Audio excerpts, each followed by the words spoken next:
Okay, so I just wanted to talk to you for a moment about the probiotic. The probiotic you will make with your fruit, and you will inoculate with the Saccharomyces boulardii capsules that you have, and I've given you the options of the different brands that you can use. That you grow in the oven with the oven light only, and if you don't have an oven light, then there are options of building with cardboard box, putting a lamp in. So you're looking to establish about a 37-degree sort of environment. So that's optimum. That's how it grows at the best, and it can go up to 50 degrees. So yeah, that's the one side of it.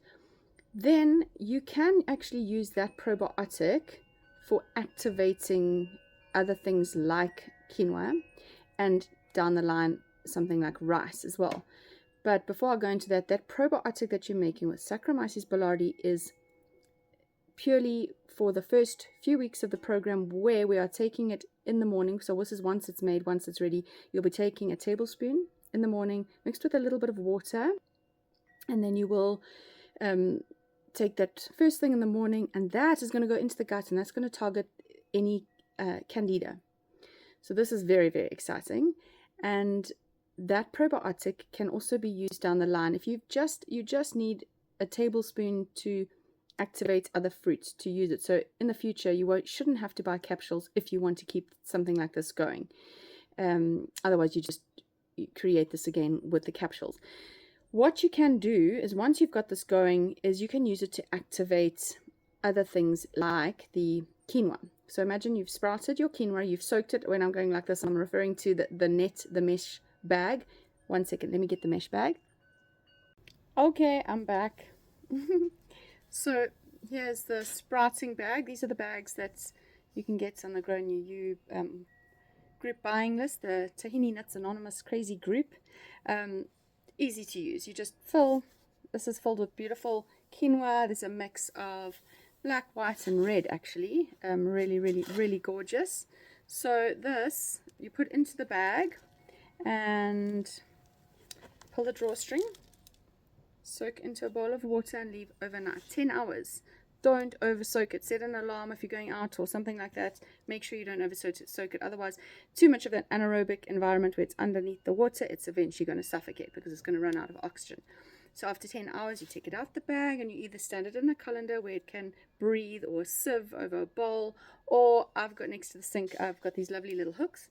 I just put a little slip knot there like that, boom, and then I hang it on the hooks, and I have a whole lot of things sprouting at one time. So you just keep on top of this process, and people say, oh, it takes so much extra time. Not if it's part of your routine. So yeah, and then when you do cook this, there's a lot. You can have leftovers. You can always freeze it. Yeah, you can cook it plain, so that you can then use it for sweet or savory, and use it, if you just cooked it plain, you bring it to the boil, and you obviously have it with water. This is once you've rinsed it and everything. You bring it to the boil, and hold on. Remembering quinoa is the quickest one to sprout. So you've taken it out of the pot bag, and I mentioned somewhere in this whole scrambled video for you, is that you put it over a sieve or a colander, or you hang it at the, if you've got some hooks or something like that in your kitchen. But you are going to keep it for at least another day, where you are rinsing again in the evening, twice, morning and evening. And it's the same with all the other things, the chickpeas as well. Remember, chickpeas, if the conditions are dry, you want to rinse it at least twice a day. Sometimes if you're home or somebody else is home, they can just rinse it even in the middle of the day. They do dry it quite quickly, especially in winter, or depending, where you live. Summertime, yeah, they can actually sweat a lot, and you just also got to watch them. This is easy peasy.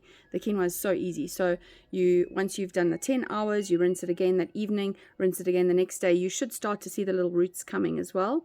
And then, yeah, it's pretty much once the roots are there, it's ready. And then you can go into the part where I'm talking about cooking it and that. So yeah, amazing stuff. And the same with all the other things like the chickpeas and the mung, or whatever other legume you are sprouting. It is after you've rinsed it that you rinse it twice a day. After you've soaked it, you rinse it twice a day. But remember, nuts. The nuts we're not going to sprout. We're not going to look at anything like that now. The nuts, if you're doing nuts, you Google whatever nuts it is, and you see, okay, almonds, okay, they're suggesting about 8 hours. You set your alarm for when you're soaking it. can put the Saccharomyces boulardii in, but remember, over this program I need you to get that full liter in to spread out over the time. So just experimenting with this idea, you know, a couple of times over the program. When we come out of the program, you can play with that more. But yeah, so the almonds and any other nuts, you are going to toss that water because there's a lot more of the lectins and things in it. And yeah, we're going to, because we're not cooking the nuts, so we chuck it away.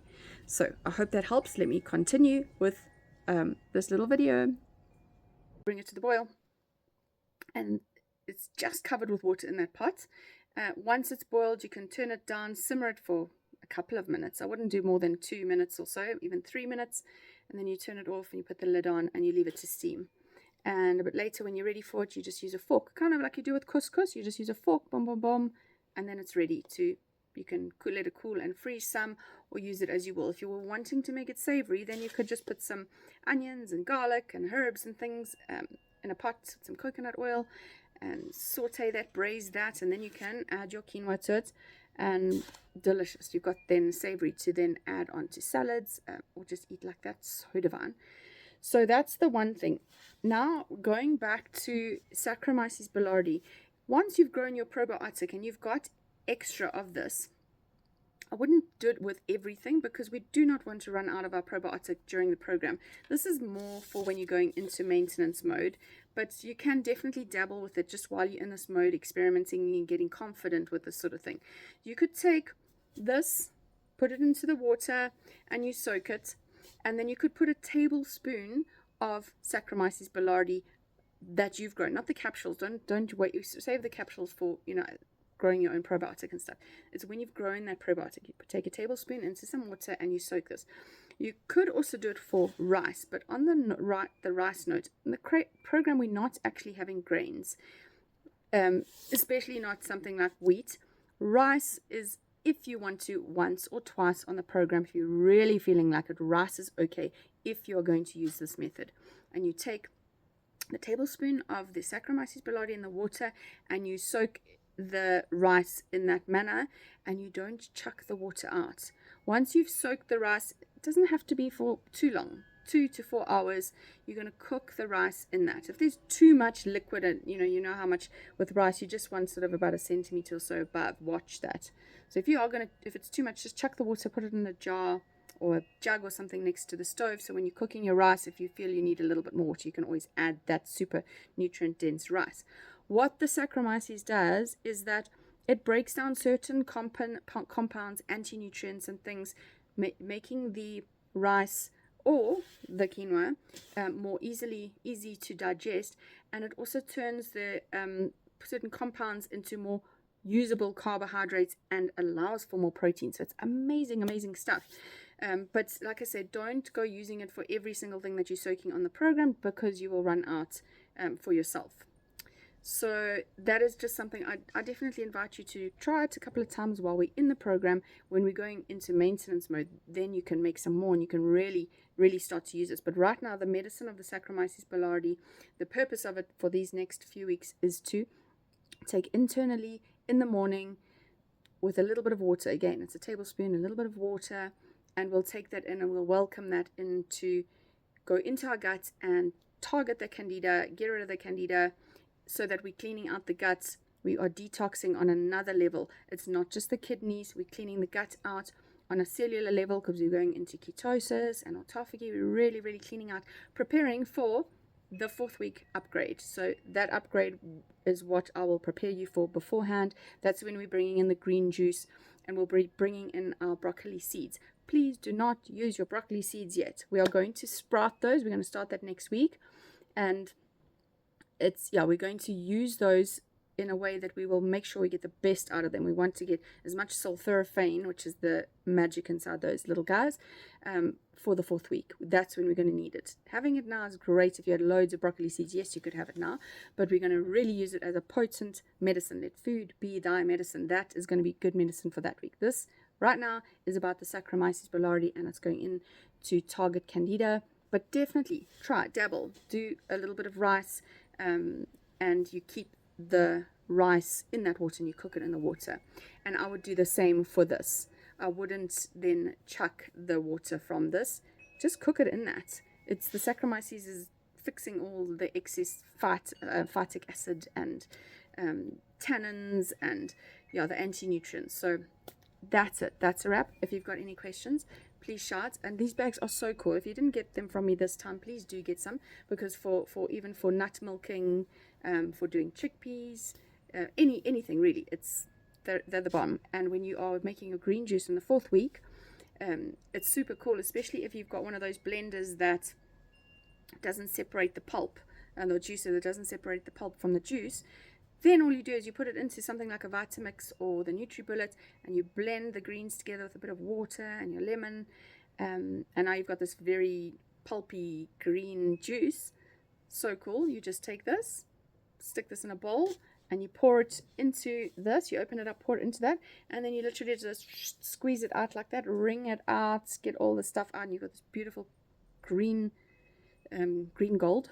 And then you've got the pulp that's left behind, so that you don't have to take all that pulp in. So we'll speak more into that when we prepare for the 4th week. But yeah, if you haven't got one of these, get one from Rose, or maybe a health shop's got one, like a nut milking bag, or if you can sew, easy peasy, very, very easy. Okay, thank you.